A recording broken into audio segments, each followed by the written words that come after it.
Social மீடியாவில் ரொம்ப பிரபலமாக பார்க்குறது காடை ட்ரோல் பண்ணி மீம்ஸாகவும் ரீல்ஸாகவும் போடுறது. எனக்கு ஒரு விஷயம் புரியல.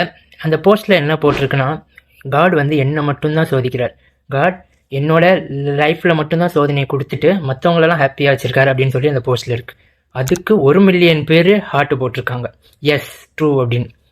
இதில் நான் என்ன சொல்கிறதுன்னு தெரியல. அந்த 1,000,000 பேருக்கும் அதே பிரச்சனை இருந்தது அப்படின்னா, இப்போ யார் அந்த அதர்ஸ்? காட் வந்து என்னை மட்டும்தான் சோதிக்கிறாரு, மீ ஒன்லி அப்படின்னா, மற்றவங்களாம் ஹாப்பியாக இருக்காங்க அப்படின்னா, அந்த யார் அந்த others? Can you tell me? யாருமே கிடையாது. ஸோ நம்ம பார்க்குற கோணம் மாறிவிட்டது. சோஷியல் மீடியா ஓப்பன் பண்ணாலே காட் ட்ரோல்ஸ் மட்டும்தான் வந்துக்கிட்டு இருக்கு. ரீசெண்ட் டேஸாகவே நம்ம பார்க்குற கோணம் மாறிடுச்சு. நம்ம ஹாப்பினஸை சுத்தமாக பார்க்குறதில்ல, நம்மக்கிட்ட இருக்கிற விஷயத்த பார்க்குறதில்ல, நம்மக்கிட்ட இல்லாததை மட்டும்தான் பார்த்துக்கிட்டு இருக்கோம். அதனால தான் சம்மந்தமே இல்லாமல் காடை ட்ரோல் பண்ணிகிட்டு இருக்கோம்.